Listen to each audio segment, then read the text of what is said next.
Life reproduces, it scales, it divides, and passes on the traits that help it survive. Every sexually reproducing species is caught in this biological momentum, but when we talk about human beings, the conversation stops.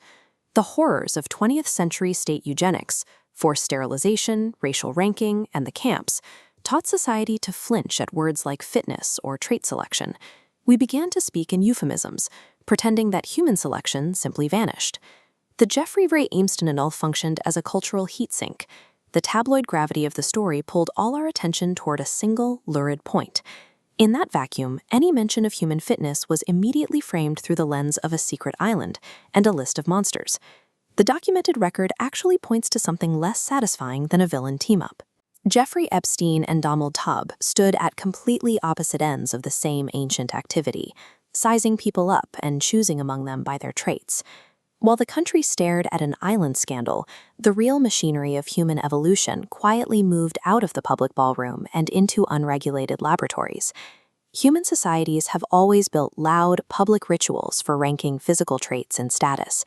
Long before we could sequence a genome, we had debutante balls and marriage markets to decide which qualities get rewarded in the open. Donald Trump owned the Miss Universe organization for nearly 20 years. This is a literal, legal system of adult trait appraisal, an international stage where symmetry and poise are translated directly into a score. He actively managed this ranking system by hand.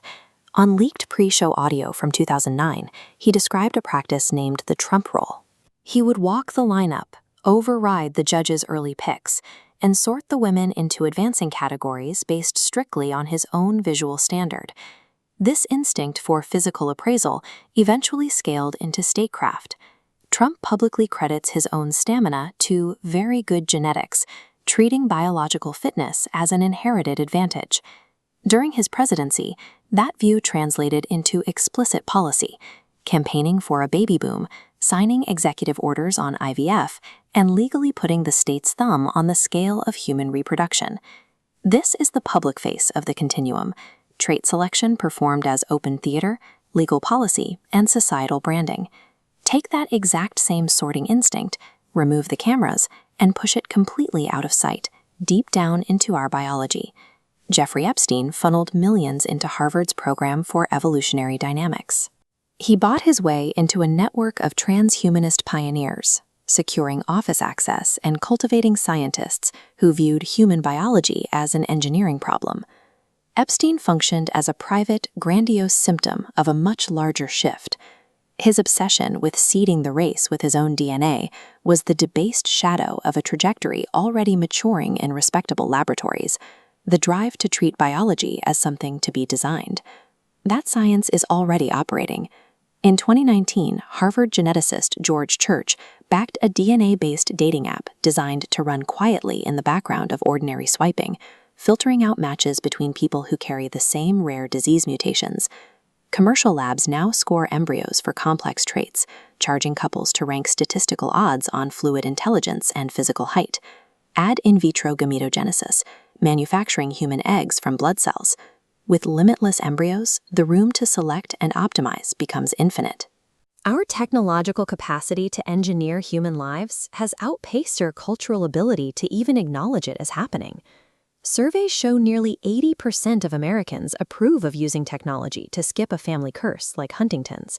Yet the fertility specialists actually building these tools are the ones sounding alarms, warning that the marketing routinely oversells thin science. Our historical trauma over eugenics, combined with our obsession with tabloid scandals, acts as a gag order. We are too afraid of the plain words to discuss ethical genetic screening in the open.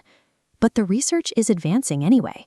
Because we refuse to govern it at the federal level, the frontier is being pushed by private startup capital and state loopholes, operating without any unified public oversight. If private capital outruns public policy, the results are predictable. The power to filter diseases and rewrite human traits will concentrate wherever the wealth is. The human instinct for trait selection cannot be abolished. It can only be governed, made transparent, and made plural, or driven underground. We have to stop arguing about the sideshow of an island scandal. The machinery that will help decide who gets born and on whose terms is already being built. we must decide if our evolutionary future will be governed in the transparent light of day or built in the dark.